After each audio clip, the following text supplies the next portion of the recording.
नमस्ते। कार्यक्रम सीधा कुरा जनतासँग हेर्नुको निमित्त टेलिभिजन सेट अगाडि बसिरहनुभएका र इन्टरनेटको माध्यमबाट विश्वभर हामीलाई हेरेर बसिरहनुभएका सम्पूर्ण आदरणीय दर्शक महानुभावहरूलाई म रवि लामी छाने हार्दिक स्वागत तथा अभिवादन टक्राउँछु। कुनै पनि देशका लागि राष्ट्रिय सेना त्यस देशको गौरव हुन्छ। सेना आशा हो, भरोसा हो, गौरव हो। तर पछिल्लो समय नेपाली सेनालाई विवादमा ल्याइएको छ। यस अघि पनि विभिन्न ठेक्कापट्टामा सेनाका कमाउ कर्साब जर्साबहरूको इतिवृत्ति नआएको होइन, तर पूर्णचन्द्र थापा प्रधान सेनापति भएपछि धेरैको कमाउ धन्दा घटेका कारण जान सेनाभित्रैबाट सेनालाई बदनाम गराउने काम समेत भएको आशंका गर्न सकिन्छ। नेपाली सेनाको इतिहासमा सम्भवतः आफ्नो सम्पत्ति विवरण सार्वजनिक गर्ने पहिलो सेना प्रमुख हुन् पूर्णचन्द्र थापा। सेना मार्फत निर्माण, रासन पानी, लत्ता कपडा मात्र होइन, सामान्य सामग्रीका ठेक्का पट्टा पाउनेहरूको जीवनशैली र सम्पत्तिको हिसाब बजारमा पाइने सानोतिनो क्याल्कुलेटरमा त्यो नम्बर अट्दैन। कतिपय पूर्व रक्षा मन्त्री, पूर्व रक्षा सचिवहरूको उपहार, उहाँहरूले उपहार स्वरूप त्यतिखेर अभूतपूर्व कमाई गर्नुभएको छ। कसैको सिँगै घर एक दुईवटा ठेक्का पट्टाले फ्रीमा बनाइएको पनि इतिहास छ। सेनाको काम हात पार्ने ठेकेदारले घर नै बनाइदिएका भूतपूर्व रक्षा मन्त्रीहरू र सचिवज्यूहरू अझै जिउँदै हुनुहुन्छ। सुने अनुसार प्रधान सेनापति थापाको टिमले पुराना हिसाब पनि निकाल्दैछन्। त्यसको सुईको पाएर पिसाबले च्यापेको त होइन, एक लट शङ्का गर्न पाऊँ। यो त सेनाभित्रको कुरा भयो। तर पछिल्लो समय कोरोना नियन्त्रण रोकथामका लागि आवश्यक मेडिकल सामग्री खरिदको ठेक्का पनि नेपाली सेनालाई दिइयो। नेपाल सरकारले चीन सरकारसँग वा औषधि ल्याइने देशको सरकारसँग सिधै G2G अर्थात् गभर्मेन्ट टु गभर्मेन्ट सम्झौता गर्दा समेत सेनाको प्रयोग भयो। त्यसको अर्थ बुझ्न सकिएको थिएन। तैपनि एउटा सन्देश त स्पष्ट थियो कि स्वास्थ्य मन्त्रालयले त्यो काम गर्नै सकेन। काम गर्न सकेन मात्र हो र सामान खरिदमा अनियमितता समेत देखियो। सामान ल्याउने ठेक्का पाएको ओम्नी ग्रुपसँगको सम्झौता नै रद्द भयो। ओम्नीसँग कसको के कनेक्सन थियो भन्ने कुरा कसैले थाहा पाउनु पनि पाएनन्। जनताले प्रश्न गरेपछि देखाउन मात्र भए पनि छानबिन त हुनु पर्थ्यो। तर प्रधानमन्त्रीले सिधै क्लिन चिट दिनुभयो। सामान ल्याउने जिम्मा सेनाले पायो। जिम्मा पाएको लामो समयसम्म पनि सामान ल्याउन सकेन सेनाले। बिचौलियाको जालो तोड्न सेनाले मात्र के सक्थ्यो। नाम सेनाको दिइयो, तर त्यहाँ स्वास्थ्य मन्त्रालय, रक्षा मन्त्रालयको निर्णयलाई मान्नु बाहेकको अधिकार नेपाली सेनालाई थिएन। बल्ल बल्ल सामान आयो, तर नेपाली सेनाले दिएको लिस्टमा रहेको प्राथमिकताका सामान नै आएनन्। कुनै दिन नेपाली सेनाले हिम्मत गरेर त्यो लिस्ट उपलब्ध गराइदिएछ भने यो हदसम्मको कुकर्म कति माथिल्लो निकायको व्यक्तिबाट भएको छ भन्ने कुरा बाहिर ल्याउला। तर जनता मर्दा पनि कमिसन नछोड्ने द्रव्य पिचासहरूको दोष यो देशको सेनाको थाप्लोमा थमाइदिने दुष्प्रयासका एक होइनन्, अनेक सिलसिला छन्। नेपाली सेना दूधले नुहाएको संस्था होइन, थिएन, छैन। तर स्वास्थ्य सामग्री खरिद प्रकरणमा सेनालाई अघि सारेर बिचौलिया पोस्ने काम रोकिएन, बरु सेनाको काँधमा बन्दुक राखेर पड्काइयो। रक्षा मन्त्री ईश्वर पोखरेलले कसलाई जवाब दिनुपर्छ होला थाहा छैन। रोस्टमबाट प्रधानमन्त्रीले भ्रष्टाचार भएकै छैन भनिसकेपछि कुरा सकियो पनि होला। तर उच्चस्तरीय समितिको प्रमुख भएका ईश्वर पोखरेलले र स्वास्थ्य मन्त्री भानुभक्त ढकालले यो भद्रगोल अनि अमानवीय क्वारेन्टिनको जवाब एक न एक दिन चाहिँ दिनै पर्छ। प्रधानमन्त्रीको ढाड पछाडि कतिन्जेल लुक्नुहुन्छ। स्वास्थ्य सामग्री खरिद प्रक्रियामा हामी सहभागी हुँदैनौँ भनेर अनौपचारिक रूपमा सेनाले भनिसक्यो। रक्षा मन्त्रीज्यू जबरजस्ती गर्नुभयो भने बेग्लै कुरा, नत्र तपाईँहरूको गतिविधिमा नेपाली सेना कुनै हालतमा सहभागी हुन चाहँदैन। भन्नुहोस् त त्यस्तो के गर्नुभयो तपाईँहरूले कि नेपाली सेनाले भयो बाबा भनेर कान समात्यो। विज्ञप्ति मात्रै कतिवटा निकालिसक्यो। स्वास्थ्य सेवा विभागका पूर्व महानिर्देशक महेन्द्र श्रेष्ठले ओम्नीले गद्दारी गर्यो, ठग्यो, त्यसलाई कालो सूचीमा राख्छौँ, कारवाही गर्छौँ भनेर सार्वजनिक रूपमा भनेका थिए। तर तपाईँहरूले ओम्नीलाई होइन महेन्द्र श्रेष्ठलाई कारवाही गर्नुभयो, सरुवा गर्नुभयो। के नाता छ ओम्नी र ईश्वर पोखरेलज्यूको? कालो सूचीमा राख्नुपर्छ भनेको कम्पनीले उल्टो भुक्तानी समेत पाएछ। के नाता छ तपाईँहरूको यो ग्रुपसँग?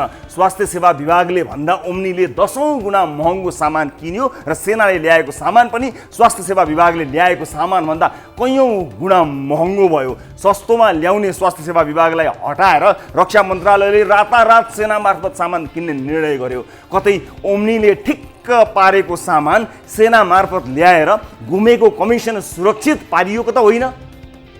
अनुशासनको कडा घेराभित्र रहनुपर्ने बाध्यतामा रहेको नेपाली सेनाले यसबारे औपचारिक रूपमा बोल्दैन, तर कसैले नबोले पनि तस्बिर चाहिँ आफै बोल्छ, लाउड एन्ड क्लियर। माननीय रक्षा मन्त्री तथा कोरोना संक्रमण उच्च स्तरीय समितिका अध्यक्ष ईश्वर पोखरेलज्यू 10 अर्बमा कति पैसा राहतमा गयो, कतिवटा पिसिआर खरिद गर्नुभयो, कति पैसामा कहाँ कतिवटा आइसोलेसन वार्ड बने, कतिवटा क्वारेन्टिन बने, कस्ता बने, कतिजना किसानले राहत पाए, कति व्यवसायीको ऋण तिरियो, परदेशमा अलपत्रको उद्धारमा कति पैसा खर्च भयो, खोइ हिसाब।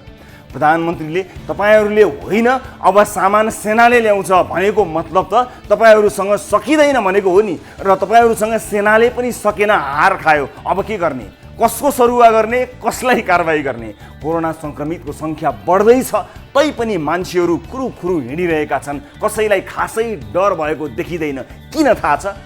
कोरोना भन्दा खतरनाक भ्रष्टाचारका भाइरसहरू छप्पी छन्। लासको अन्तिम सास र पोल्ने दाउराको चिरपटमा समेत कमिसन देख्नेहरूलाई झेलेर जीवन धानिरहेका जनतालाई कोरोना भाइरसको खासै डर देखिएन। जस्तो कि कोरोनाका अगाडि डेङ्गु केही होइन, कमिसनखोर भ्रष्ट भाइरसका अगाडि कोरोना भाइरस पनि केही होइन। त्यसैले त सङ्क्रमित बढेको बढै, भिडभाड पनि बढेको बढै छ।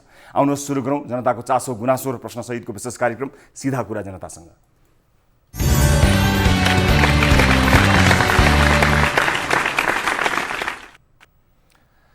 ब्रेकपछि स्वागत छ सम्पूर्ण आदरणीय दर्शक महानुभावहरूलाई कार्यक्रम सिधा कुरा जनतासँग। आदरणीय दर्शक महानुभावहरू, अर्को एउटा विशेष एपिसोडका साथमा उपस्थित छौँ न्युज 24 टेलिभिजनको स्टुडियोबाट लाइभ विविध विषयमा आज कार्यक्रममा कुराकानी गर्न गइरहेका छौँ। आजको कार्यक्रममा एउटा भ्रष्टाचारको नग्न नमुनाबारे रिपोर्ट गर्न गइरहेका छौँ। राहतका नाममा 7 किलो चामल दिएर 30 किलो बुझेको कागज गराइएको रिपोर्ट आजको कार्यक्रममा छ। बाजुराको यो विषय, यसलाई प्राथमिकताका साथ हामीले कार्यक्रममा प्रस्तुत गर्न लागिरहेका छौँ र यसबारे सम्बन्धित निकायसँग कुराकानी पनि गर्न गइरहेका छौँ। र आजकै कार्यक्रममा प्रधानमन्त्रीको अभिव्यक्तिबारे पनि जान्ने कोसिस गरेका छौँ। त्यसलाई आलोचना गर्न भन्दा पनि त्यसको वास्तविकता के रहेछ भनेर जान्ने कोसिस हामीले गर्नुपर्ने हुन्छ। किनभने धेरै मानिसहरूले प्रधानमन्त्रीले बोलिसकेको कुरालाई विश्वास गरेर त्यसै अनुसार आफ्नो जीवनमा त्यस कुरालाई उपयोग गराउने अथवा त्यस कुरालाई आफ्नो जीवनमा लागू गराउने प्रयास गर्नुहुन्छ। स्वाभाविक रूपमा आलोचना गर्ने हिसाबले होइन। आज प्रधानमन्त्रीले रोग प्रतिरोधी क्षमताका बारेमा गरेको कुरा, बेसार प्रयोगको कुरा, कोरोना हाच्छू गरेर जान्छ तातो पानी खाइदिए जान्छ भन्ने कुरा गरेको कुरालाई लिएर आजको कार्यक्रममा कुराकानी गर्न खोजिरहेका छौँ। र सामान्य रूपमा भन्दाखेरि एउटा मनोबल उच्च बनाउने हिसाबले भन्नुभयो होला भन्ने हिसाबले बुझेर यसलाई सकारात्मक रूपमा लिन सकिन्छ। तर यसबारे जान्ने बुझ्ने चिकित्सकहरू के भन्दछन् भन्नेबारे जान्ने कोसिस आजको कार्यक्रममा गर्नेछौँ। कहीँ कतै भन्ने क्रममा प्रधानमन्त्रीले बोलेका कुराहरूले भ्रम त छरिरहेको छैन, वास्तविकता के हो जान्न जरुरी हुन्छ। यस अर्थमा यसलाई यो एउटा प्रयास आजको कार्यक्रममा गर्न गइरहेका छौँ। र आजकै कार्यक्रममा हामी अन्य विभिन्न विषयहरू प्रस्तुत गर्न गइरहेका छौँ। विदेशमा अलपत्र नेपालीहरूको विषयमा फलोअप गर्ने कोसिस गरेका थियौँ। श्रम मन्त्रीसँग कुराकानी गर्ने प्रयास आजको कार्यक्रममा पनि जारी रहनेछ। सम्भवतः उहाँसँग कुराकानी हुन पाउनेछ। आज हामीले विभिन्न प्रयासहरू गरेका छौँ, यद्यपि जवाफ प्राप्त भइसकेको छैन। आशा गर्दछौँ उहाँसँग कुराकानी गरी ती तमाम दाजुभाइ दिदीबहिनीहरूको समस्याका बारेमा कुराकानी गर्न सकिनेछ जो विदेशमा दुःख परेर बेखर्ची भएर उपचार नपाएर बसिरहनु भएको छ र सरकार ल्याउँछु भनेर भनिरहेको छ र कतिपय हवाई जहाजको फ्लाइटहरू क्यान्सल हुने र प्राथमिकताको लिस्टमा आफ्नो नाम नपर्ने लगायतका समस्याहरू छन्। अन्य विविध विषयहरू छन्। सबभन्दा पहिला कार्यक्रमको सुरुवात ताली र गालीबाट गर्न चाहन्छु। हाम्रो नियमित स्तम्भ यस अघिको कार्यक्रममा हामीले राखेको विषय विदेश स्थित नेपाली दूतावासले नेपालीहरूलाई गरिरहेको सहयोग चित्तो बुझ्दो छ भन्ने हाम्रो प्रश्न थियो। स्रोतले भ्याएसम्म गरेका छन्, ठिकै छ भन्दै तालीमा 12.84% अर्थात् 1512 जनाले भोट गर्नुभएको छ भने चित्त बुझ्दो छैन भन्दै 87.16% अर्थात् 10,260 जनाले गालीमा भोट गर्नुभएको छ र धेरै मानिसलाई राजदूतावासहरूले गरेको क्रियाकलाप चित्त बुझेको छैन र ताली र गालीका लागि आजको प्रश्न, आजको विषय यस प्रकार रहेको छ। कोरोनाका सन्दर्भमा अदुवा लसुन बेसार प्रयोग गर्ने बारे प्रधानमन्त्रीको बुझाइ तपाईलाई कस्तो लागेको छ? सही लाग्नेले ताली र गलत लाग्नेले गालीमा भोट गर्नुहोला। तपाईले दिनुभएको मतका आधारमा तपाई के बुझिरहनु भएको छ, आम सर्वसाधारण के सोच्दछन् भन्ने कुरा जान्न सजिलो हुन्छ। भोटिङका लागि हाम्रो पात्रोको मोबाइल एप्लिकेसनमा जानुहोला, त्यहाँ होम पेजमा रहेको ताली र गाली शीर्षकमा गई आफ्नो अमूल्य भोट जाहेर गर्नुहोला। र यो ताली र गाली शीर्षकमा हामीले सुरु गरेदेखिको 50औं विषय हो, 50औं अङ्क हो यो ताली र गाली सुरु भएको। र यसमा तमाम भोट गर्नुहुने सम्पूर्ण आदरणीय दर्शक महानुभावहरूलाई हाम्रो पात्रो एप्लिकेसन र न्युज 24 टेलिभिजनको धेरै धेरै धन्यवाद। र आजको विषयवस्तुतर्फ लिएर जान चाहन्छु र भोटिङ पनि सुरु भएको जानकारी गराउन चाहन्छु। नेपालमा कोरोना भाइरसबाट मृत्यु हुनेको सङ्ख्या 22 पुगेको छ भने सङ्क्रमितको सङ्ख्या 7,848 पुगेको छ। स्वास्थ्य तथा जनसङ्ख्या मन्त्रालयका अनुसार कोरोनाबाट गोदावरी नगरपालिका वार्ड नम्बर 4 कैलालीका 86 वर्षीय पुरुषको सेती प्रादेशिक अस्पतालमा मृत्यु भएको छ भने लम्कीचुवा र कैलालीकै 43 वर्षीय महिलाको पनि भेरी अस्पतालमा मृत्यु भएको छ। असार 2 गते नै उनको मृत्यु भए पनि 3 गते मात्र उनको PCR रिपोर्ट आएको थियो। देशका 74 जिल्लामा सङ्क्रमण फैलिँदा सङ्क्रमित हुनेको सङ्ख्या 7,000 पुगेको छ। स्वास्थ्य तथा जनसङ्ख्या मन्त्रालयका अनुसार 24 घण्टामा 671 जना नयाँ सङ्क्रमित थपिएका छन् र यो सँगै सङ्क्रमितको सङ्ख्या 7,848 पुगेको छ। हालसम्म 1,16,215 जना क्वारेन्टिनमा छन् भने आइसोलेसनमा 6,648 जना छन्। त्यस्तै बिहिबार 19 जना निको भएर घर फर्किएसँगै डिस्चार्ज हुनेको सङ्ख्या 1,186 पुगेको छ। मन्त्रालयका अनुसार मुलुकभर 1,55,518 जनाको PCR र RDTबाट 2,43,075 जनाको परीक्षण भएको छ। र अब कार्यक्रममा अन्य प्रसङ्गहरू सुरुवात गर्न गइरहेको छु। दर्शक महानुभावहरू, नेपालमा कोरोना सङ्क्रमितको सङ्ख्या 10,000 पुग्न अब धेरै बाँकी छैन। विश्वभर कोरोनासँग सम्बन्धित औषधि तथा भ्याक्सिनका विषयमा धेरै खोज अनुसन्धान भइरहेका छन्, तर ठोस रूपमा कोरोना विरुद्धको कुनै पनि औषधि पत्ता लागिसकेको छैन। तर नेपालमा भनेका रोग प्रतिरोधी क्षमता बढी हुने वा बढायो भने कोरोना लाग्दैन भन्ने तर्कहरू व्यापक छन्। आम मानिसमा मात्र होइन, प्रधानमन्त्री केपी शर्मा ओली स्वयंले नै कहिले तातो पानी खायो भने कोरोना लाग्दैन भन्नुभएको छ, त कहिले बेसार खायो भने कोरोना लाग्दैन भन्ने सल्लाह दिँदै आउनुभएको छ। बिहिबार पनि प्रधानमन्त्री केपी शर्मा ओलीले हाक्छु गरे जान्छ भन्ने सोच्नुपर्छ, बेसार खानुपर्छ जस्ता स्वास्थ्य सल्लाह दिइरहनु भएको थियो। तर के यी टिप्सहरू स्वास्थ्यका लागि फाइदाजनक छन् त? यस विषयलाई कुराकानी गर्न हामीसँग डाक्टर सुधांशु केसी हामीसँग जोडिनु भएको छ। प्राध्यापक डाक्टर पनि हुनुहुन्छ र डाक्टर सुधांशु कोसीलाई पनि म यहाँ स्वागत गर्दछु। उहाँलाई नै राखेर, डाक्टर साहबलाई नै राखेर म प्रधानमन्त्रीले बोल्नुभएका कुराहरू पनि देखाउन चाहन्छु। र किनभने यसबाट आम सर्वसाधारणलाई कहीँ कतै भ्रम पर्ने हो कि भन्ने किसिमको पनि कुराहरू आएका हुनाले यसबाट अलिकति स्पष्ट हुन सम्बन्धित विज्ञ डाक्टर साहबसँग कुराकानी गर्न गएको छु। डाक्टर साहब, सबभन्दा पहिला स्वागत गर्न चाहन्छु। नमस्कार र स्वागत छ डाक्टर साहब यहाँलाई कार्यक्रममा। नमस्कार। हजुर डाक्टर साहब, हामीले अलिकति यो प्रधानमन्त्रीज्यूले भन्नुभएको कुरालाई त्यसलाई आलोचना या त्यसको विवेचना गर्नुभन्दा पनि त्यसको सत्य तथ्य के रहेछ जान्ने कोसिस गर्ने र आम सर्वसाधारणलाई त्यसबारे जानकारी दिने कोसिस गरेका छौँ। किनभने प्रधानमन्त्रीले बोलिसकेको कुरालाई आम सर्वसाधारणले गम्भीरतापूर्वक लिन्छन्। त्यसकारणले यसको तथ्य के रहेछ भन्ने जान्ने कोसिस हामी गर्छौँ। सबभन्दा पहिला रोग प्रतिरोधी क्षमताका बारेमा, रोग प्रतिरोधी हाम्रो जुन क्षमता छ अथवा हाम्रो इम्युन सिस्टमको बारेमा प्रधानमन्त्रीले भन्नुभएको कुरा म पहिला दर्शकहरूलाई, डाक्टर साहबलाई पनि यो म देखाउँछु अनि यसपछि यसबारेमा एक एकवटा गर्दै कुराकानी गरौँ। पहिला डाक्टर साहब यो प्रधानमन्त्रीजीको यो अभिव्यक्ति सुनौँ, हेरौँ। नेपालीको प्रतिरोध क्षमता राम्रो छ भनेर कसले भन्यो भनेर भर्खरै सुन्नुभयो नि, मैले भनेको त्यो त मैले भने।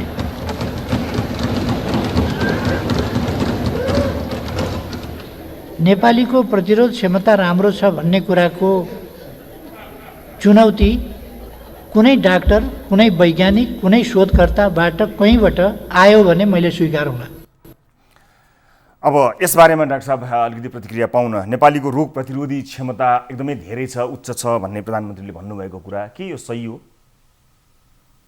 अब यसलाई चाहिँ एकदम जेनरलाइज टर्ममा सबै नेपालीहरूको रोग प्रतिरोधात्मक क्षमता चाहिँ एकदम बढी छ भन्दाखेरि चाहिँ यो कुरा अलि अमिल्दो हुनेछ।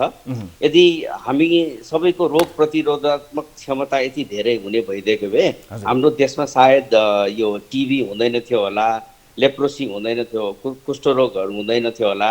कतिपय मान्छेहरू त हामी यहाँ झाडाबान्ताले मरेका पाइरहेका छौँ। यदि हाम्रो रोगसँग लड्ने क्षमता त्यस्तो नै धेरै भइदिएको भए यसरी विभिन्न रोगबाट अकालमा मृत्यु हुने थिएन र हाम्रो इम्युनिटी पावर कम भएर नै टिबी लाग्छ।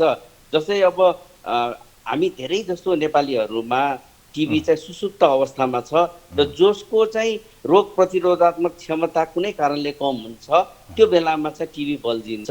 त्यसैले यो नेपालीहरू समग्र सबैको चाहिँ इम्युनिटी पावर एकदम राम्रो छ, अरूभन्दा धेरै छ भन्ने कुरा म चाहिँ पत्याउन सक्दिनँ। हजुर, एउटा कुरा यो अब अर्को पनि प्रधानमन्त्रीज्यूले भन्नुभएको कुरा, यसलाई मैले अघि नै बताएँ, आम सर्वसाधारणलाई जानकारी दिनु एकदमै जरुरी छ। फेरि एउटा कुरा यसैमा सोधिहालेँ डाक्टर साहब, जस्तो कम्पेरिटिभली अरू मुलुकको तुलनामा हाम्रो क्षमता बढी पो हो कि? जस्तो अन्य देशहरूको तुलनामा हामी इन्डेक्समा अलि माथि नै पो छौँ कि कतै होला? हाम्रो भान्सा जुन स्पाइसेसहरू हामी प्रयोग गर्छौँ त्यसले गर्दा तुलनात्मक रूपमा हाम्रो माथि भएको त्यस्तो कुनै आँकडा, त्यस्तो कुनै सर्वे, केही चिजले बताएको तपाईँलाई थाहा छ? तपाईँ जानकार हुनुहुन्छ यसबारेमा?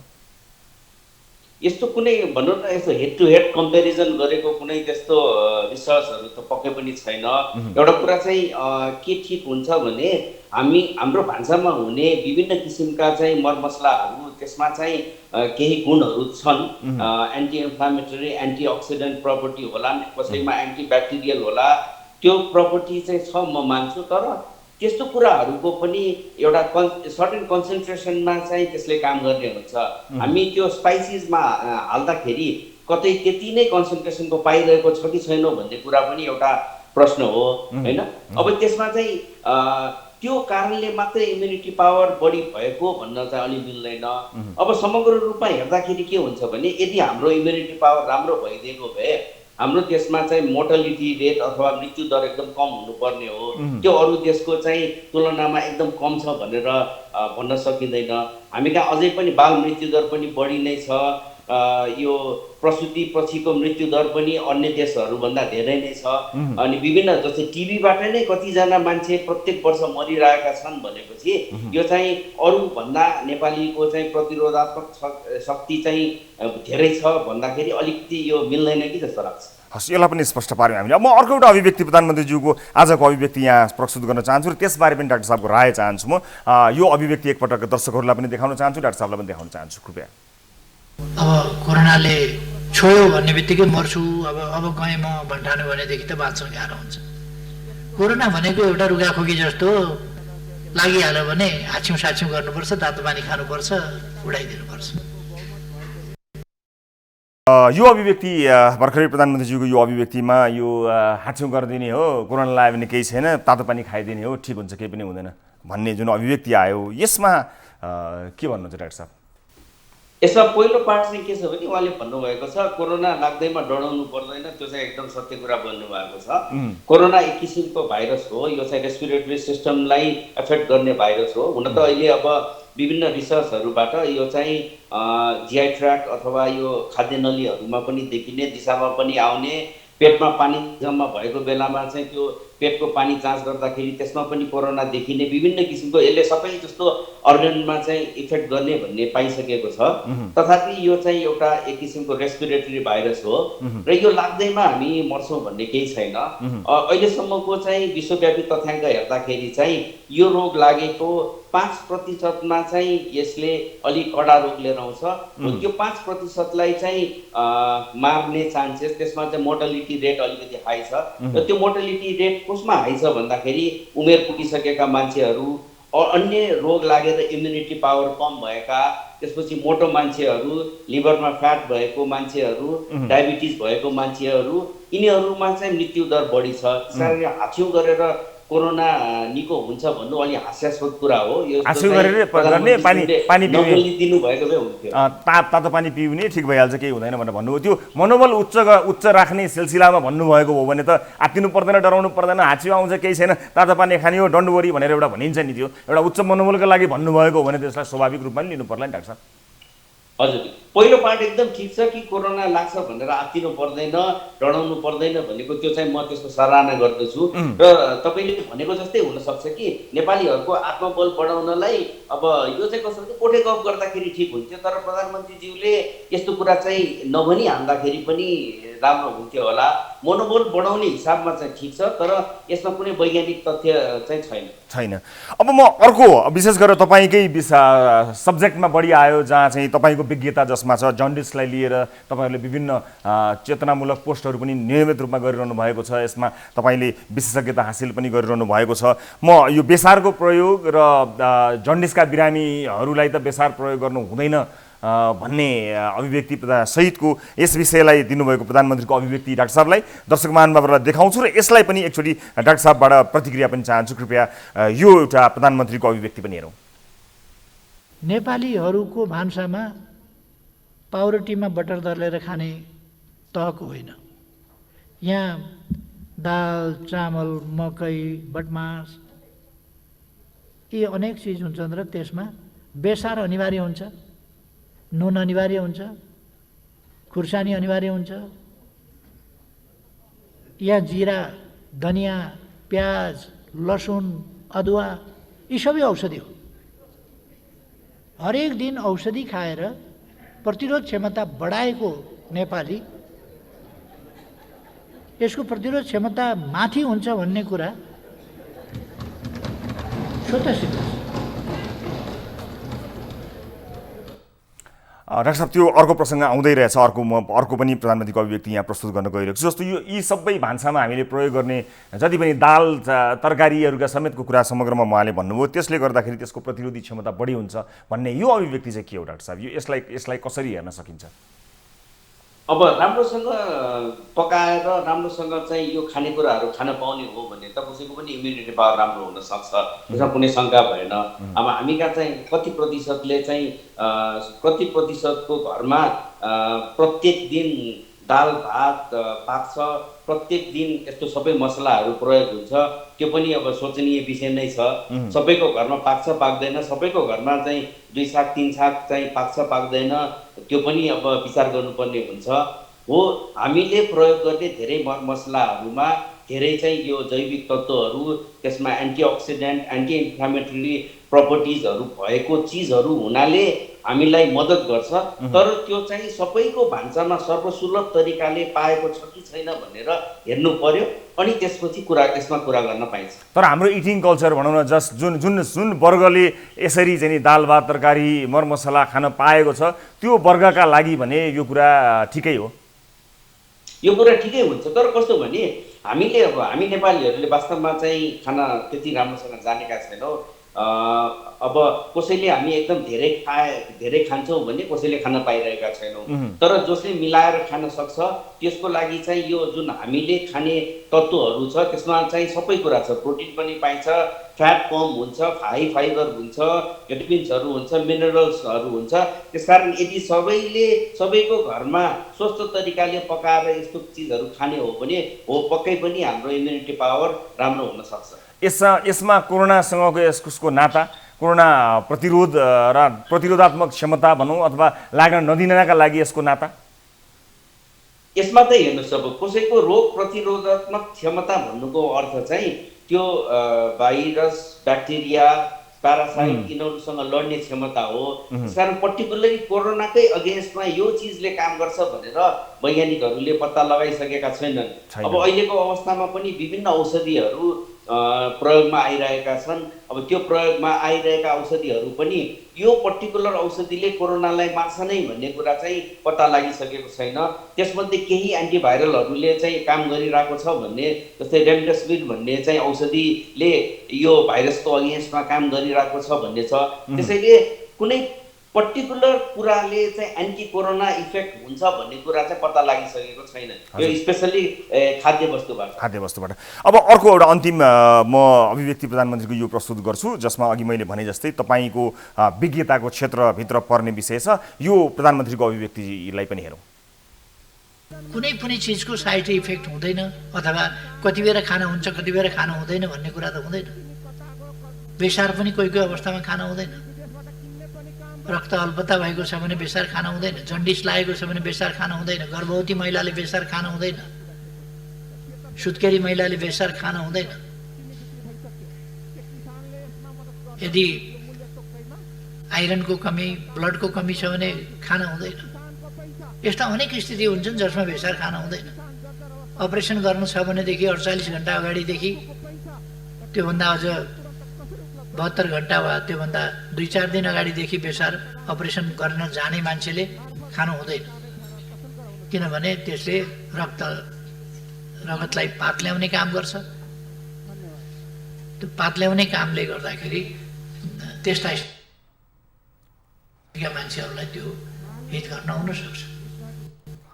अब यसमा आउँ डाक्टर साहब, अब यसमा धेरै कुराहरू आयो, किनभने यो अघि पनि मैले डाक्टर साहब मैले बताएँ र कसैलाई पनि यो भ्रम नपरोस् कि हामी प्रधानमन्त्रीको अभिव्यक्तिलाई लिएर हामी त्यसको क्रिटिसाइज गर्न अथवा त्यसको आलोचना गर्नका लागि होइन, साँच्चै नै यसले के रहेछ भन्ने कुरा स्पष्ट पार्न जरुरी हुन्छ। र विशेष गरेर तपाईँसँग आज सम्पर्क गर्नुको मुख्य पोइन्ट अथवा मुख्य एजेन्डा चाहिँ यो नै रहेको। जस्तो जन्डिसका बिरामीहरूले बेसार खानु हुँदैन भनेर प्रधानमन्त्रीले भन्नुभयो, पहिला गर्भवती महिला र सुत्केरीले पनि खानु हुँदैन भनेर भन्नुभयो। प्रधानमन्त्रीले भनेको कुरा त धेरै प्रभावकारी पनि हुन्छ, त्यसलाई धेरै मानिसले हो प्रधानमन्त्रीले भनेपछि धेरै मान्छेले त्यसलाई सुन्नुहुन्छ, मान्नु पनि पर्ने हुन्छ। देशको प्रधानमन्त्रीले त्यत्रो सभामा बोल्नुभएको कुरा भयो।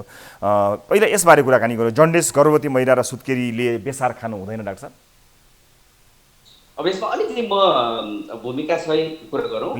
बेसार भनेको चाहिँ एउटा अदुवा जातिको एउटा प्लान्ट हो होइन। यो अदुवा जातिको प्लान्टबाट चाहिँ बेसार निकालिन्छ र बेसारमा भएको जुन फाइदा गर्ने तत्त्व हुन्छ त्यसलाई क्युक्युमिन भन्छ।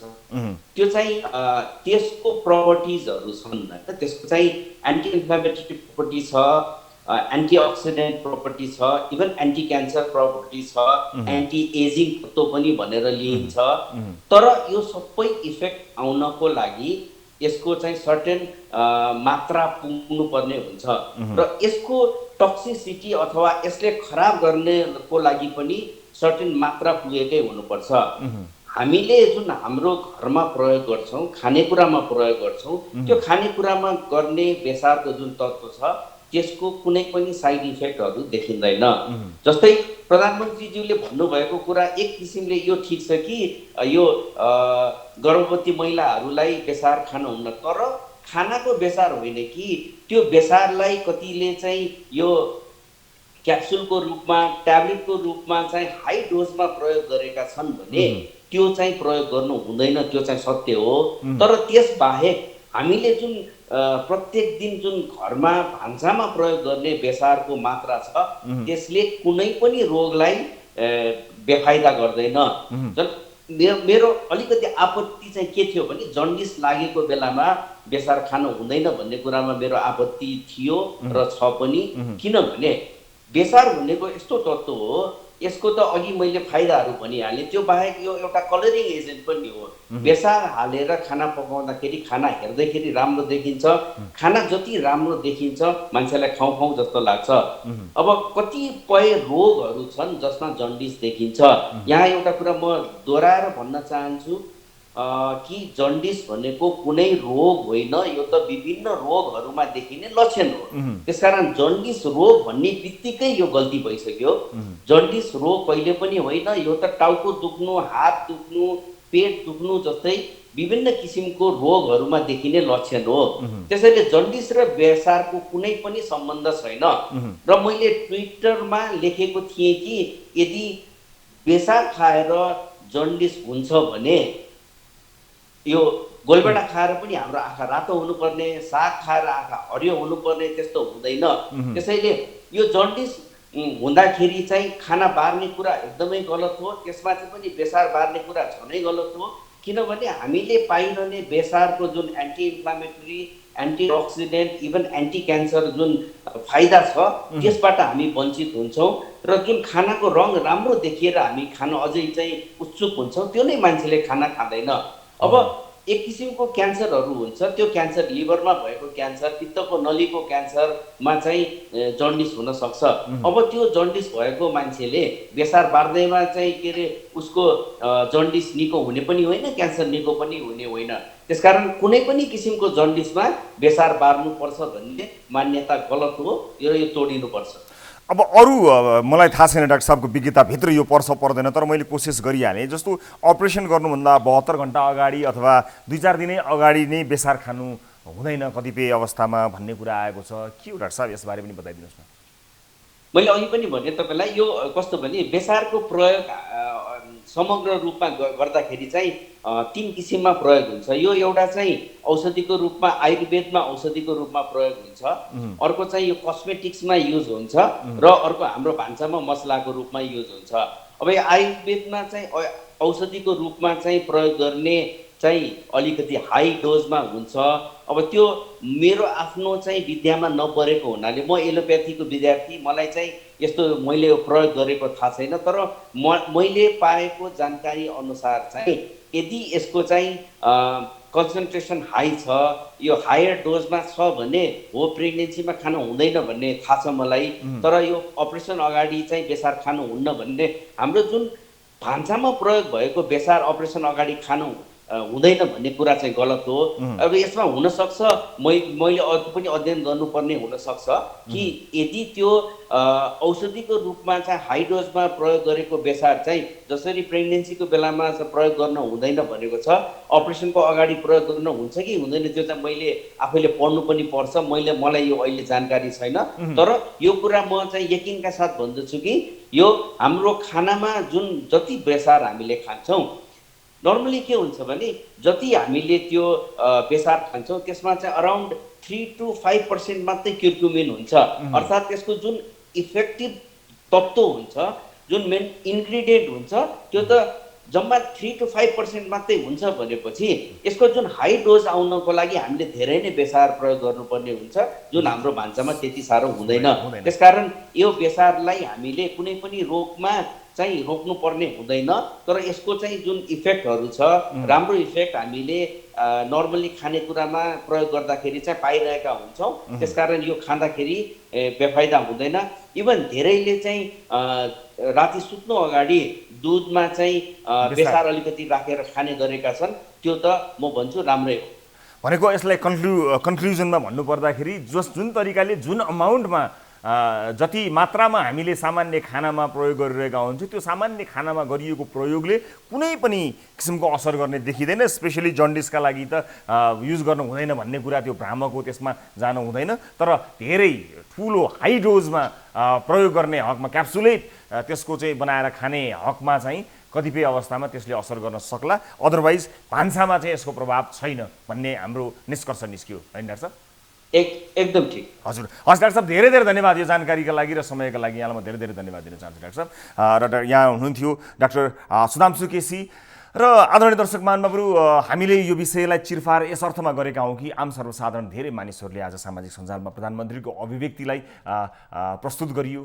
अभिव्यक्तिलाई धेरै दर्शकहरूले धेरैले हेरिरहनु भएको छ र त्यसलाई आफ्ना ढङ्गले धेरैले व्याख्या गरिरहेको पक्षमा जसले जान्नुभएको छ यस अर्थ यस विषयमा, ती जान्नुभएका व्यक्तिबाट नै यसको वास्तविकता जान्ने कोसिस हामीले आजको कार्यक्रममा गरेका हौँ। हामीले प्रधानमन्त्रीको अभिव्यक्तिको चिरफार गरेका होइनौँ, प्रधानमन्त्रीको अभिव्यक्तिको अवमूल्यन गरेका होइनौँ, प्रधानमन्त्रीको अभिव्यक्तिलाई लिएर आलोचना पनि गरेका होइनौँ। वास्तविकता के रहेछ त? प्रधानमन्त्रीले बारम्बार यस कुरामा जोड लगाइराख्नु भएपछि सम्बन्धित विज्ञ डाक्टर के भन्नुहुन्छ भनेर आम सर्वसाधारणलाई सचेत गराउनका लागि हामीले यो कुरा प्रस्तुत गरेका हौँ। प्रधानमन्त्रीले भन्नुभएका केही कुराहरूमा आंशिक कुराहरू मिले तापनि अधिकांश कुराहरूमा सत्यता नभएको र विशेष गरेर बेसारको प्रयोगमा नभएको कुरा डाक्टर भर्खरै डाक्टर सुधांशु केसीले भनिसक्नु भएको छ। आम दर्शक महानुभावहरूले यसलाई मूल्याङ्कन गर्नुहोला र अन्य स्वास्थ्य क्षेत्रका विज्ञ महानुभावहरूले यसबारेमा पक्कै पनि आगामी दिनहरूमा जानकारी गराउनु नै हुनेछ र जे होस् कसैलाई पनि भ्रम नपरोस् भन्नका लागि हामीले यो सानो प्रयास गरेका हौँ। अब आजको अर्को विषयतर्फ लिएर जान चाहन्छु दर्शक महानुभावहरू। सरकारले विदेशमा समस्यामा परेका 25,000 नेपालीलाई स्वदेश फिर्ता ल्याउने तयारी गरे पनि सरकारले भने जसरी नेपाली फिर्ता हुन सकेका छैनन्। एक त सरकारले तोकेको विमान भाडा दर जुटाउनै समस्या भएको छ भने अर्कोतर्फ टिकट काटेर पनि नेपाल वायुसेवा निगमका विमान उडान रद्द भइरहँदा स्वदेश फर्कन पाएका छैनन् नेपालीहरू। विदेशमा नेपालीहरू सडकमा रोएको र दिन कटाइरहेको समेत दृश्यहरू देख्न पाइन्छ र यसो भइरहँदा सरकार कता रुमल्लिएको छ बुझ्न चाहिँ कठिन छ। तर यस्तो अवस्थामा विदेश जानु पूर्व नेपालीहरूले गर्ने श्रम अनुमतिका नाममा सङ्कलन भएको 6 अर्बभन्दा बढी रकम परिचालन गर्न सरकार किन डराइरहेको छ, केले छेकिरहेको छ? उनीहरूलाई नै समस्या पर्दा सहयोग गर्ने भन्दै कल्याणकारी कोषमा राखिएको रकम अहिले नझिके कहिले झिक्ने? अनि उद्धार गर्न विदेशमा जाँदा हाम्रा विमान रित्तै गइरहेका छन्, तर घर छुट्टीमा आएका तर विदेशमा फर्कन नपाउँदा भिजा र रोजगारी दुवै गुम्ने अवस्थामा पुगेका श्रमिक र अन्य नेपालीहरूलाई फर्किन चाहिँ फेरि श्रम अनुमति नदिएरै किन रोकिएको छ भन्ने विषयमा तयार पारिएको यो रिपोर्ट हेर्नुहोस्। गत कार्यक्रममा दुबईबाट लाइभ कार्यक्रममा गुनासो राखेका गोविन्द प्याकुरेलले सरकारप्रति गुनासो राखे। पीडा गरेर चाहिँ दुःख सुख गरेर बच्चेको पैसाले टिकट धरि कटाइदिने, अब त्यो टिकट काटिसकेका मान्छेलाई फ्लाइट रातमा क्यान्सल गरेर अब त्यो बाँकीको के खाएर बाँच्ने भन्नु त? त्यो प्रेग्नेन्ट लेडिजहरूले तर त्यो बच्चाले के शराब दिन्छ कि दिँदैन? अलिकति अलिक महसुस गर्नुपर्छ पर्दैन हाम्रो? तपाईँहरूले प्रब्लमबाट भागेर होइन सर, भन्नुहोस् न। नेपाली राजदूतावासले तपाईँहरूले हेल्प गर्दैन, गर्न सक्दैन, हामीलाई सेयर गरोस् न, रेस्पोन्स त गरोस् यार, इमेलको रेस्पोन्स गरोस्, फोनको गरोस्। मेरो यो तकलिफमा छु भनेर हामी हातमा हात मिलाएर चाहिँ उनीहरूलाई सहायता गर्न रेडी छौँ, तर सेयरै नगरेपछि हामीले के गर्ने भन्नु? यहाँ रोडमा मान्छेहरू रोडहरूमा छुट्टेका छन्, मान्छे मर्ने स्थिति भइसकेको छ, तकलिफमा छन्, तनावमा छन्। कति दिनसम्म राख्ने? एक टेक्निकल प्रब्लम हामी सम्झिन्छौँ, 1 दिन 2 दिन 2 महिना 1 महिना 4 महिनासम्म तपाईँको यो कुनै टेक्निकल प्रब्लम हो? कोही बिलिभ गर्छ तपाईँ भन्नु त? कतिसम्म बेकुरा हामी खाडीमा भएका मान्छेहरूलाई योसँग तनाव र तकलिफ दिन मिल्छ? उनको यो आक्रोशले विदेशमा अहिले अल्पत्र परेका तमाम नेपालीको पीडा प्रतिनिधित्व गर्छ। गोविन्द जस्तै अल्पत्र परेर स्वदेश फर्किन चाहेका 50,000 जना मध्ये 25,000 नेपालीलाई मात्र स्वदेश फर्काउने भन्दै सरकारले तयारी थालेको धेरै भयो, तर निकै कम मात्र नेपाली सरकारले तोकेको टिकट भाडा दर र उडानमा नेपाल आउन पाएका छन्। उनीहरूमध्ये धेरैले सरकारले तोकेको भाडा दर जुटाउनै सकेका छैनन्। कतिले टिकट लिए पनि उडान नै रद्द भइरहेका छन्। उनीहरूको मुख्य समस्या भाडा दर नै बनेको छ। कामदार भिजामा विदेश जाँदा अनिवार्य गरिएको तर नेपालको विमानस्थलमा बाहेक कतै प्रयोगमै नआउने श्रम अनुमति लिँदा प्रति व्यक्ति 1,500 रुपियाँदेखि 2,500 रुपियाँसम्म बढी राजस्व सरकारले बुझाउनु पर्छ। श्रम अनुमतिको फारम भर्ने बेलामा नै उक्त राजस्व विदेशमा समस्या परे, समस्याकै कारण स्वदेश फर्किनु परे तथा श्रम भिजामा विदेशका नेपालीहरूलाई अन्य कुनै समस्यामा परेमा खर्च गरिने भन्दै कल्याणकारी कोषमा जम्मा हुने लेखिएको छ। यसरी नै कल्याणकारी कोषमा अहिलेसम्म 6 अर्ब रुपियाँ भन्दा बढी रकम सङ्कलन भएको छ। तर कोरोना महामारीका कारण हजारौं नेपाली विदेशका सडकमा रोइरहेका बेला पनि प्रयोगमा नआउने उक्त कल्याणकारी कोष केका लागि प्रयोग भइरहेको छ? विदेशमा बसेका नेपालीहरूको प्रश्न छ। हाम्रो होटलको नाम चाहिँ लिपार कङ्कट होटल हो र हामी चाहिँ 3 महिनादेखि चाहिँ एकदमै बेरोजगारी भएका छौँ। न खानालाई पनि एकदमै समस्या छ, खानाको लागि कम्पनीले पैसा नि हामीलाई दिएको छैन र स्यालेरी नि हाम्रो काम गरेको स्यालेरी नि आएको छैन। होटललाई क्वारेन्टाइन बनाएर चाहिँ हामीलाई एकदमै गाह्रो भएको छ। उसुता रोजगारीको खोजीमा विदेश रहेका तर कोरोना महामारी अघि नै स्वदेश आएर अहिले फर्किनु पर्ने नेपालीलाई सरकारले व्यवस्था गरेको छ। इपिएस पास भइसकेर पनि कोरिया फर्किनु पर्ने नेपालीलाई सरकारले उचित व्यवस्था गरेर छिट्टै पठाउने बताएको 2 महिना बढी भइसक्दा पनि धेरै नेपाली कोरिया जान नपाउँदा रोजगारी गुम्ने खतरा बढेको छ। यस्तै कामदार भिजामा जापान जाने आउने गरेका करिब 4,000 नेपाली अहिले भिजा सक्ने लागेको कम्पनीसँगको सम्झौता सकिने लाग्दा चार्टर विमानमै भए पनि महँगो शुल्क तिरेर जान खोज्दा श्रम अनुमति नभएको भन्दै त्रिभुवन विमानस्थलबाट फर्काइएका छन्। असार 1 गतेबाट श्रम अनुमति दिने वैदेशिक रोजगारी विभागको कार्यालयहरू खुले पनि श्रम अनुमति नदिँदा धेरै नेपालीले वैदेशिक रोजगारी तथा भिजा गुमाउने अवस्थामा पुगेका छन्।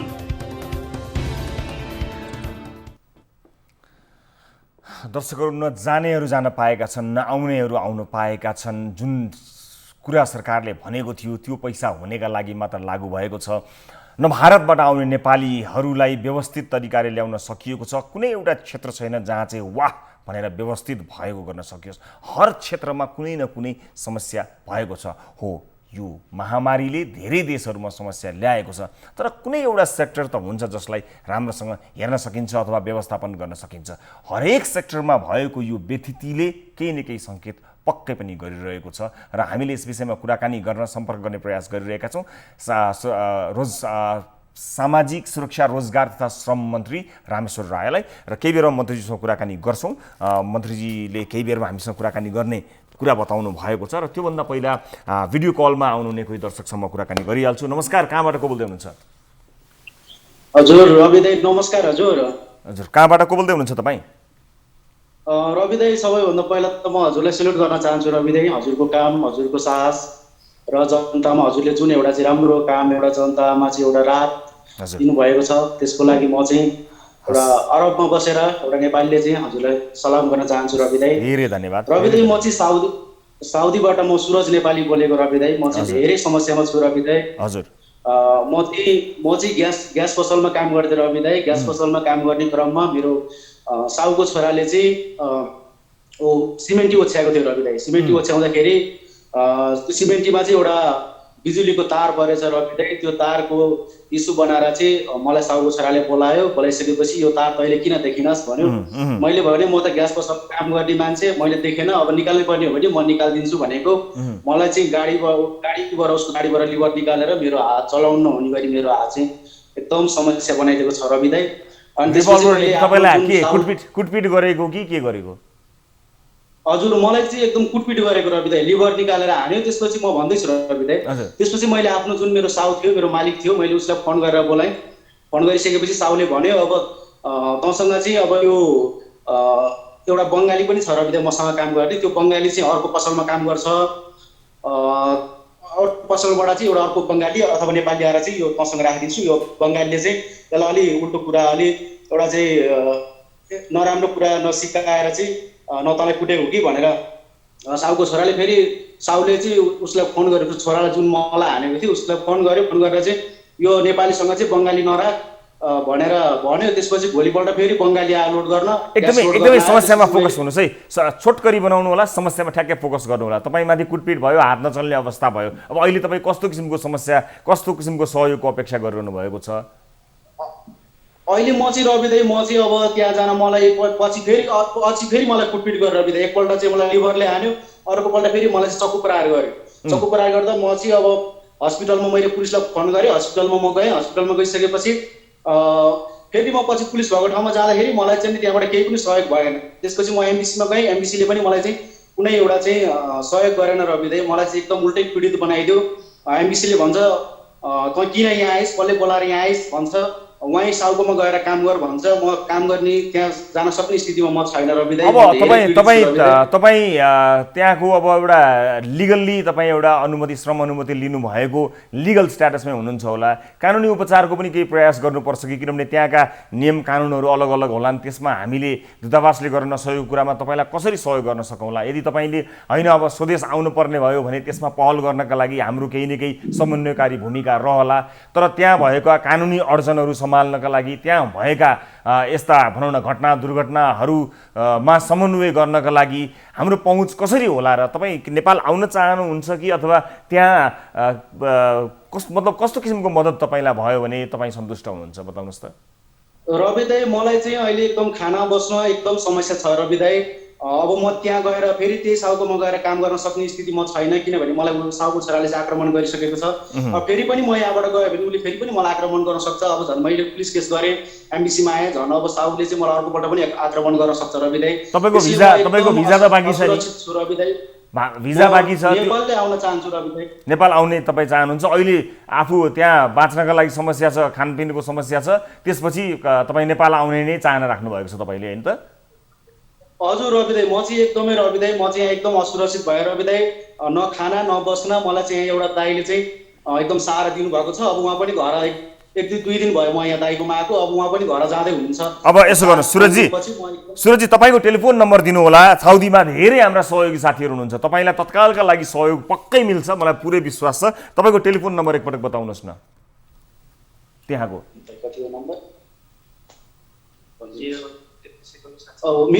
मेरो नम्बर त छैन रवि दाई। मेरो मोबाइल सबै साउले लग्यो। म दाईको नम्बर हुन्छ, उहाँलाई दिनुहोस्, उहाँलाई भन्नुहोस् कतिको नम्बर हो?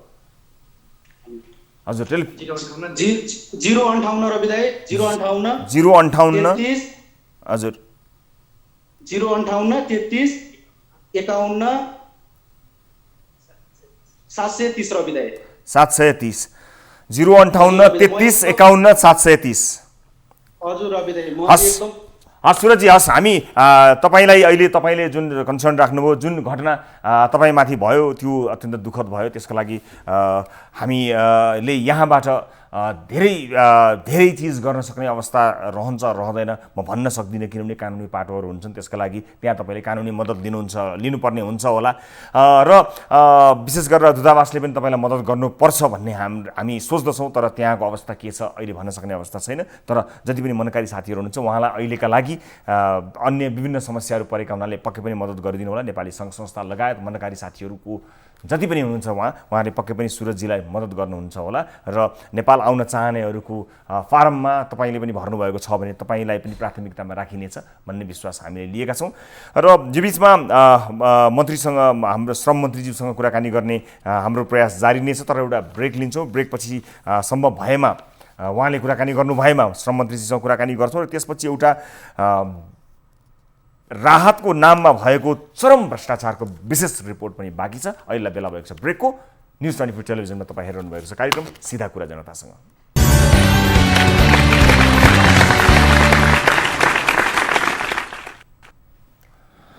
ब्रेकपछि स्वागत छ सम्पूर्ण आदरणीय दर्शक महानुभावहरूलाई कार्यक्रम सिधा कुरा जनतासँग। आदरणीय दर्शक महानुभावहरू, विभिन्न विषयहरू प्रस्तुत गर्ने क्रममा छौँ र विशेष गरेर विदेशमा रहेका श्रमिकहरूका विषयलाई लिएर हामीले लामो समयदेखि कुराकानी गर्ने कोसिस मन्त्री रामेश्वर रायसँग गरिरहेका थियौँ र लगभग 15-16 मिनट अगाडि हामीले कुराकानी गरेका उहाँसँग कुराकानी भएको थियो। उहाँ खाना खाँदै हुनुहुँदो रहेछ। अहिले हामीले टेलिफोन गर्दा फोन उठ्न सकेन। धेरै लामो प्रयास हामी गरिरहेका छौँ त्यही खानाकै विषयमा। धेरै अझै पनि हामी कोसिस गरिरहेका छौँ मन्त्रीज्यू। 15-16 मिनट जति भइसक्यो होला, खाना खाइसक्नु भयो होला तपाईँले, र अझै पनि फोन चाहिँ उठेको छैन।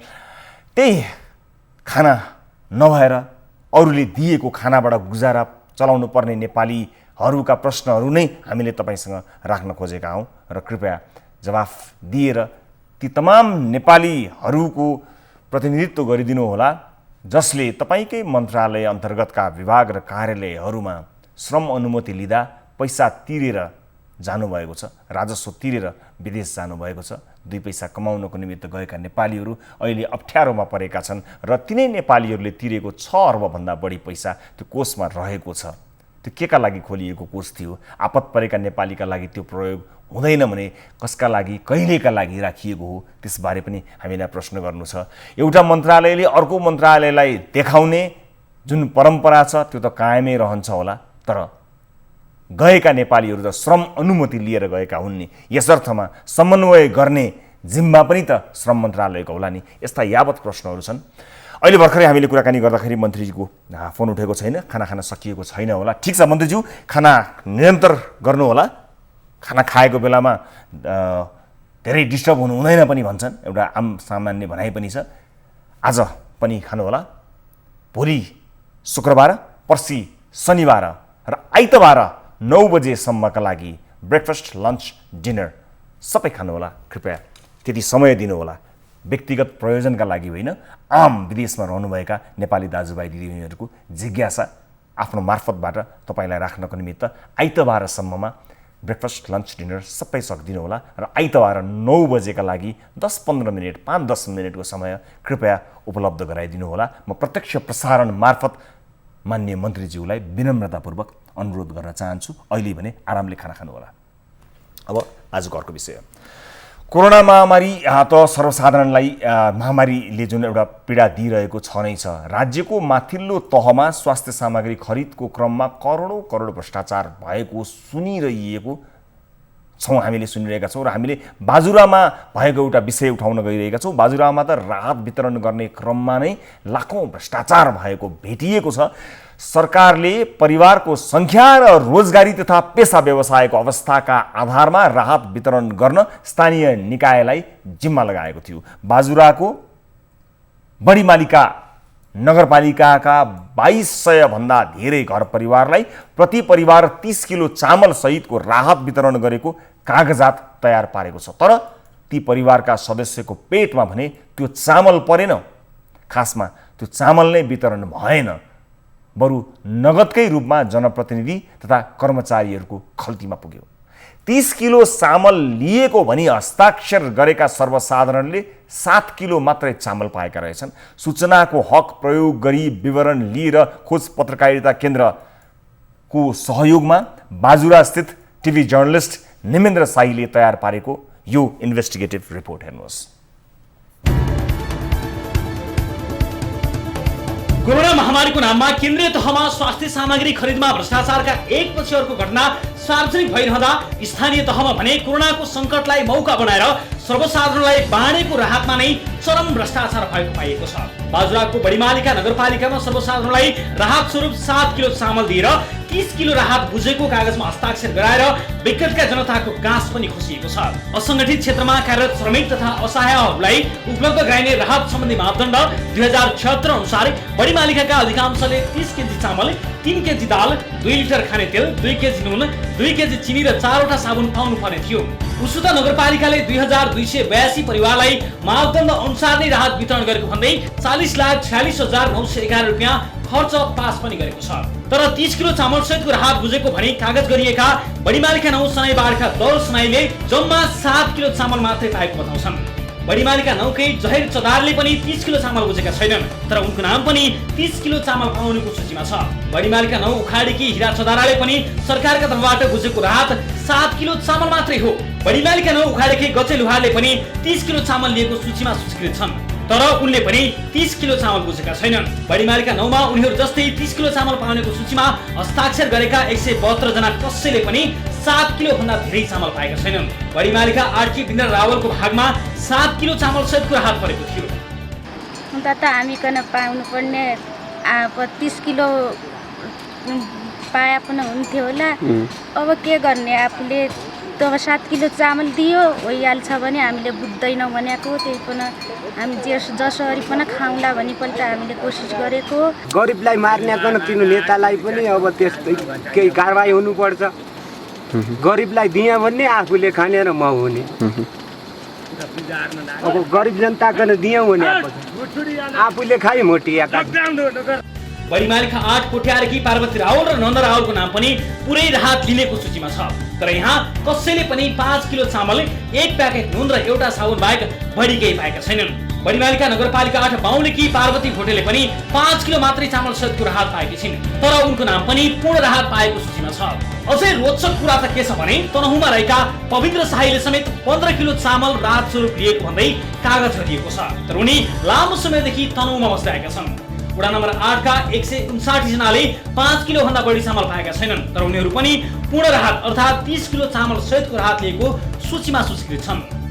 अब हाम्रो घरमा अब 7 किलो चामल अनि दाल, 1 पोको तेल त्यति दियो।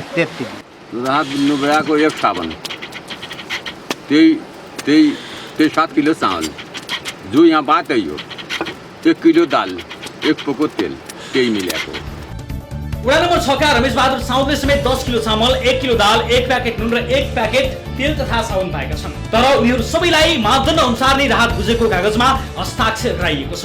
बडीमालिका नगरपालिकाले सबैलाई मापदण्ड अनुसार परिवार सदस्यको संख्याको आधारमा कुल 2282 परिवारलाई 13,77,993 रुपियाँको चामल, 19,629 रुपियाँको नुन, 3,69,850 रुपियाँको दाल, 2,69,705 रुपियाँको तेल वितरण गरेको उल्लेख गरेको छ। नगरपालिकाले 1,85,150 रुपियाँको साबुन, 1,57,400 रुपियाँको मास्क, 1,750 को प्लास्टिक वितरण भएको देखाएको छ भने ढुवानी खर्च 1,29,500 रुपियाँ देखाएको छ। राहत वितरण गर्दा चिया खाजामा 38,515 देखाएको छ भने फेरि गाडी भाडामा 1,13,000 रुपियाँ देखाएको छ। यस्तै सरसफाइमा 7,24,385 र नगद वितरणमा 12,32,500 रुपियाँ देखाइएको छ। नगरपालिकाका जनप्रतिनिधि र कर्मचारीको मिलोमतोमा कागजी रूपमा मापदण्ड पालना गरेर राहत वितरणको झुटो विवरण तयार पारेको स्पष्ट देखिन्छ। नगरपालिकाले हामी केही दिन पार्मिसन हुने मेरो नाम मात्र लेखेका छन्। छोराहरूले बाजे नाम जानिकन त पर फोन गरेर पार्मिसन फोन गरिकन त्यहाँ पर नाम दिएका छन्। नाम दिए यहाँ केही पाएछ रकम पाएछ। त्यही 7 किलो चामल पाएको छ, 1 पोका तेल छ, अर्को क्या हो 1 किलो, आधा किलो, 1 किलो दाल छ, त्यही पाएको। अनियमितता लुकाउन नगर कार्यपालिकाको 46औं बैठकमा कोरोना भाइरसको जोखिम तथा प्रभाव न्यूनीकरणका लागि यस नगरपालिकामा भएका प्रयास सन्तोषजनक रहेको भन्दै सम्पूर्ण खर्च सदर गरिएको छ। नगरपालिकाका प्रमुख कार्यकारी यज्ञराज अरालले भने वडा कार्यालयले पठाएको विवरणका आधारमा भुक्तानी गरेको भन्दै वडाहरूलाई दोष गर्छन्।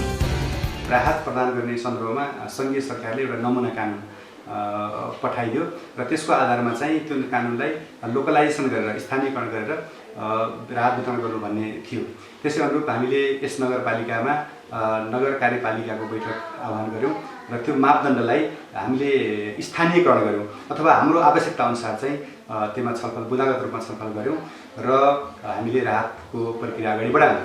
यो राहतको प्रक्रिया अगाडि बढाइरहँदाखेरि हामीले वडा कार्यालयहरूलाई वडा अध्यक्षहरूलाई बढी जिम्मेवार बनाएको छौँ, किनभने जनताको नजिकको जनप्रतिनिधिहरू स्थानीय सरकार हुन्, त्यसमाथि पनि चाहिँ वडा तहको कुरा गर्दाखेरि वडाका प्रतिनिधिहरू बढी जानकार हुनुहुन्छ भन्ने सन्दर्भले बाजुराको बडीमालिका नगरपालिकामा भएको भ्रष्टाचार कोरोनाको महामारीमा स्थानीय निकायले राहत वितरणका नाममा गरेको भ्रष्टाचारको एक लज्जास्पद नमुना हो।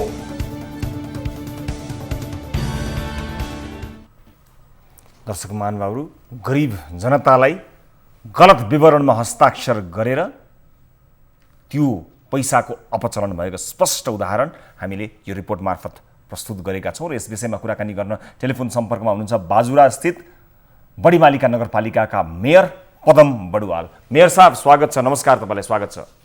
धन्यवाद। मेयर साहब, कसले खायो यो पैसा? 30 किलो चामलमा हस्ताक्षर गराएर 7 किलो चामल दिइएको छ, कसैलाई 1-2 किलो दिइएको छ। यति ठुलो अनियमितता, यति धेरै अपचलन भएको छ, कसले खायो होला यो पैसा? अब यो त प्राय गरी तपाईँको सञ्चारमा आएपछि छानबिन हुनुपर्छ। हजुर। अब कार्यपालिका बैठकले सङ्घीय सरकारले दिएको कार्यविधिलाई पास गरेको छ। कार्यविधि पास गरेर त्यो कार्यविधिमा वडा अध्यक्षलाई संयोजक बनाएर पार्टीका प्रतिनिधि राखेर टोल समितिका सदस्य राखेर समिति वडाको सबभन्दा वरिष्ठ हेडमास्टरलाई राखेर एउटा समिति बनेको छ। त्यो समितिले पहिला चाहिँ परिवार संख्या छानेर नगरपालिकालाई बुझाएको छ। त्यसको सूची तयार गरिसकेपछि मात्रै अनि तपाईँको राहतका लागि नेपाल खाद्य संस्थालाई चिठी लेखेर खाद्य संस्थाबाट चामल वितरण भएको छ। बाजुराको होलसेल दोकानबाट तेल र दाल तपाईँको हामीले चाहिँ तेल र दालका लागि चाहिँ वडा अध्यक्ष मार्फत त्यसरी आएको छ भने अब यो अहिले तपाईँले एउटा मिडियाको भरमा यहाँ भ्रष्टाचार गर्यो भन्ने कुरालाई मैले त्यति पत्यादिनँ होइन। अब त्यो कुरा के हो भने हामी हचुवाका भरमा हामी आँखा निमाएर काम गरेका छैन। मेन कुरो तपाईँलाई म भन्न चाहन्छु, सरकारले बेलादारी भएका मान्छेलाई राहत दिनुपर्छ भनेर कार्यविधि आइसकेपछि कार्यपालिकाको बैठकले जम्मा 3300 घर परिवारमा 25% मान्छेलाई दिने भन्ने किसिमका कुरा भएका छन्।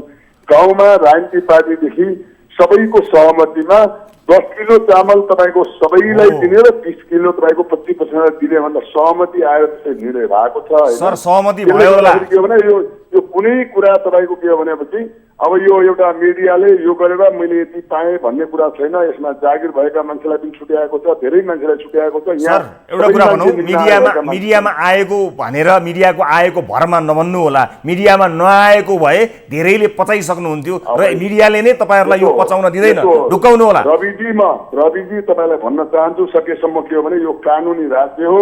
यहाँ अख्तियारले तपाईँको हेरोस्, छानबिन गरोस्, गल्ती गर्ने मान्छेलाई कारबाही गर्न म जतिखेर पनि तयार छु। तपाईँहरूले सदर गर्नुभएको होइन? एकदम सन्तोषजनक छ राहत वितरण भनेर। सदर होइन तपाईँको, सदर होइन तपाईँको के भने सदर मैले मात्र होइन, मसँग कार्यपालिका हुन्छ, कार्यपालिकामा धेरै छलफल हुन्छ, छानबिन गरौँ, अख्तियार आओस् होइन। म कुनै किसिमको चाहिँ डगमगादिनँ यसमा, कसैले म गल्ती गरे छानबिन गरौँ त तपाईँहरूले मिडियामा आएपछि भन्नुभयो, सूचना दिन समेत आनाकानी भयो। सूचनाको हकको प्रयोग गर्नु पर्यो टिभी जर्नलिस्टले र यो सूचना प्राप्त गर्नु पर्यो अवस्थामा। त्यस्तो अवस्थामा अहिले आएर हामी छानबिन गरौँ भन्नुहुन्छ, यसबारेमा थाहा थिएन र सबै यति धेरै मान्छेहरू संलग्न भएको, यतिका धेरै, एउटा दुईटाले मात्र हो र यतिका मान्छेहरूबाट एउटा मिडियाबाट टेलिफोन गरिकन के गर्नुभयो भन्न सजिलो छ कि फिल्डमा काम गर्न बहुत गाह्रो छ। रविजी, यहाँ आएर हेर्नुहोस् न, तपाईँ यहाँ आएर गरौँ न, छलफल गरौँ न, सबै जनता कहाँ गएर छलफल गरौँ न त। कसले खाएको? काठमाडौँबाट नै हो प्रश्न गर्ने, जहाँबाट पनि प्रश्न गर्न सकिन्छ। मेयर साहब, क्रान्तिकारी कुरा गर्ने मान्छे हो, त्यही काम गर्ने मान्छे हो, छलफल गरौँ। यस्तो कुरामा म केही छैन कि। अनि तपाईँलाई के लाग्छ त, यो यतिका धेरै मानिसहरूले जुन प्रतिक्रिया दिएका छन्, कसैले पनि भनेको पैसा पाइएको छैन, सबैको साइन भएको छ, त्यसलाई यति हल्का रूपमा किन लिनुहुन्छ? सुन्नु न, तपाईँ कुरा सुन्नुहोस्, हाम्रो कुरा पनि सुनिदिनुहोस्।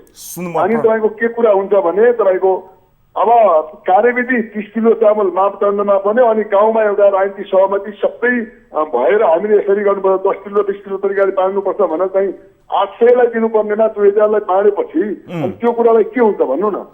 त्यही त, अनि राहत वितरण कसरी भइरहेको छ, के भइरहेको छ भन्ने सामान्य एउटा अनुगमन होला। त्यसलाई कति लगे मानिसले, कति घर परिवार आए, कति लगे, त्यसको स्टक होला, कहाँ गयो भन्ने होला। त्यो त सामान्य तपाईँहरूको प्रक्रिया हुन्छ, तपाईँको काम हो। तपाईँको काम तपाईँलाई नै प्रश्न सोध्ने त हो नि, मेरो त प्रश्न सोध्ने आम जनताको प्रतिनिधित्व गर्ने काम हो। स्वाभाविक हो, मिडियाले बाहिर ल्याइसकेपछि सम्बन्धित निकायले कारबाही गर्नुपर्छ होइन।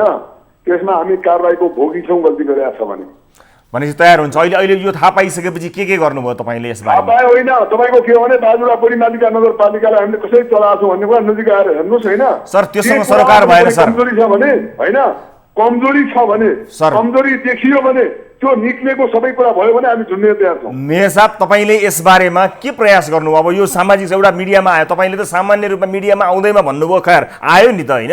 अब यसपछिकै तपाईँले के प्रयास, जब यो बाहिर आयो अहिले तपाईँले के प्रयास गर्नुभयो भन्न खोजेको? छानबिन बनाउनु भयो कि? रविजी तपाईँ कुरा बुझ्नुहोस्, तपाईँ के हो भने यहाँबाट मिडियामा होइन कि तपाईँ यहीँ आएर, तपाईँ नेपालको मान्छे हो, एउटा चाहिँ नाम चलेको पत्रकार हो, बाजुरामा आएर छलफल गरौँ। सर म त्यही छु को मतलब हाम्रो टिभी जर्नलिस्ट, हाम्रो प्रतिनिधि त्यही हुनुहुन्छ। यस अर्थमा हामी त्यही छौँ र उहाँ तपाईँहरूबाट लिएको सूचना तपाईँहरूले दिनुभएको कागजमा बनाएको रिपोर्ट हो सर। मैले काठमाडौँमा बसेर बनाएको होइन यो। कुरा गर्दैन, अन्तिम कुरा होइन, यो कानुनी रूपमा अगाडि बढोस्, छलफल बुझेँ। यसमा कसले गर्यो त्यो देखिन्छ कि। मैले बुझेँ, तर त्यसको लागि तपाईँले के छानबिन समिति बनाउनु भयो कि केही गर्नुभयो, के गर्नुभयो यो बिचमा भन्ने मैले जानकारी। छानबिन समिति यहाँ छुट्टै भएन, वडा समितिको अध्यक्षलाई तपाईँको संयोजक बनाएर सबै कुरा बनाइसकेपछि छानबिन समिति बनाउन एक्लो म मात्र बाँकी रहन्छु अब होइन। त्यसमा अरू कोही छैन। अब छानबिन समिति भनेको के भने राज्यको तपाईँको संवैधानिक निकायले हेर्नुपर्छ यसलाई। तपाईँहरूले त्यहाँबाट चाहिँ गर्नुहुन्न अहिले आफ्नो आन्तरिक रूपमा आफ्ना वडा तपाईँको प्रत्येक वडा अध्यक्षहरू तपाईँको के भन्छ त्यसको संयोजक बाँडेर सबै रिपोर्ट आएर त्यसले तपाईँको सबै कार्यपालिका उहाँहरूको भइसकेपछि छुट्टै कुरा भएन नि त अब त्यो। तर जे भए पनि त्यो कुरा चित्त बुझाइए न त। आम मान्छेले प्रश्न गरे, सामाजिक सञ्जालमा प्रश्न आयो, मिडियाले प्रश्न गर्यो। नबुझाउनु राम्रो कुरा हो, गल्ती भएको छ भने चित्त नबुझाउनु राम्रो कुरा हो, गल्ती हुने मान्छे कारबाही हुनुपर्छ। मतलब अब अख्तियारले छानबिन गर्ने मात्रै हो, त्यो बाहेक तपाईँहरूले कुनै एउटा आन्तरिक एउटा के भएको रहेछ बुझ्ने ओर्ने कुनै कमिटी बनाउने बारे केही सोच्नु भएको छैन? अब कमिटी बनाउने बारेमा छलफल के हो भने मेरो बोरीको सबै वडा अध्यक्ष त्यसको संयोजक भएको हुनाले म छुट्टै बोरी कहाँबाट खोजेर ल्याउँछु अहिले। अब त्यसबाहेक अन्य कुनै उपाय छैन? त्यहाँबाट तपाईँले मेयरका हिसाबले त्यहाँबाट तपाईँले कुनै एउटा अन्य व्यक्तिहरू अथवा जे जस्ता जो वडा अध्यक्ष बाहेकका पनि मानिसहरू होलान्, त्यसबाहेक वडा अध्यक्ष भन्दा बाहेकको छुट्टै तपाईँको कार्यपालिकाले अथोरिटी दिन, हामीभन्दा माथिल्लो निकायलाई कुन अथोरिटी दिन सकिन्छ। अब अख्तियारले यसलाई समात्छ, अख्तियार आउँछ, अख्तियार छलफल गर्छ, त्यति कुरा हो। अख्तियारलाई जानकारी अब अरू कसैले उजुरी दिनु पर्यो कि तपाईँले? जानकारी यसो उजुरी मात्र होइन, तपाईँको अहिले अख्तियारले तपाईँको मिडियालाई पनि अख्तियारले समातेको छ कि हाम्रो कैयौँ कुराहरू मिडियाले पनि आयो भने त्यसले छलफल भएको छ भनेको मिडियाबाट पनि अख्तियारले मुद्दा समातेको छ। मतलब यहाँ त्यसो भए तपाईँ हाम्रै लाइनमा हुनुहुन्छ, हामीले भन्यो यहीँबाट आह्वान गर्न सक्यौँ, त्यसो भए तपाईँ हामीसँगै आह्वान गर्न सक्छौँ। एकदम हार्दिकताका साथ। हस्, धेरै धेरै धन्यवाद यहाँलाई मेयर साहब यो जानकारीका लागि। र आदरणीय दर्शक महानुभावहरू, हामीले त्यहाँ भएका सर्वसाधारणहरू जसले राहत बुझेका थिए र राहत बुझ्ने क्रममा अधिकांश मानिसहरूले 30 किलो चामलमा हस्ताक्षर गरेर 7 किलो चामल मात्र लिनुभएको धेरै मानिसहरूले बताउनु भएको छ। त्योभन्दा कम लिएका मानिसहरूलाई पनि मानिसहरूको विषय पनि हामीले प्रस्तुत गऱ्यौँ खोज पत्रकारिता केन्द्रको साथमा हाम्रा टिभी जर्नलिस्ट सहितको र यो विशेष गरेर सूचनाको हकलाई प्रयोग गरेर प्राप्त भएको सूचनाका आधारमा यो रिपोर्ट तयार भएको छ, जसलाई हामीले यस कार्यक्रममा पनि प्रस्तुत गरेका छौँ। यसको आवश्यक फलोअप हामी पक्कै पनि गर्नेछौँ। मेयर साहबसँग कुराकानी गरेका छौँ र उहाँले पनि अख्तियारले यसमाथि छानबिन गरोस्। सञ्चार माध्यममा आएकै कारणबाट मात्र पनि अख्तियार दुरुपयोग अनुसन्धान आयोगले यस्तो छानबिन गरेको इतिहास छ, त्यस कारणले यसलाई उजुरी नकुरिकन यसको छानबिन होस् भन्ने माग मेयर स्वयंले गर्नुभएसँगै हामी सम्मानित अख्तियारको पनि ध्यान आकर्षण गराउन चाहन्छौँ। र यो सँगसँगै आजका लागि निर्धारित समय पनि यही समाप्त भइसकेको छ। दर्शक महानुभावहरू, थप न्युजका लागि हाम्रो वेबसाइट www.news24nepal.com मा जानुहोला। साथै हामीलाई फेसबुक, ट्विटर र युट्युबमा पनि फलो गर्न सक्नुहुनेछ। हाम्रो पात्रको मोबाइल एप्लिकेसनमा गई गाली वा ताली शीर्षकमा आफ्नो अमूल्य मत जाहेर गर्न नबिर्सनुहोला। कार्यक्रम सिधा कुरा जनतासँगको आजको श्रृङ्खलाबाट सम्पूर्ण युनिटका साथमा दशौँलाई जोडेर नमस्ते रवि लामिछानेको।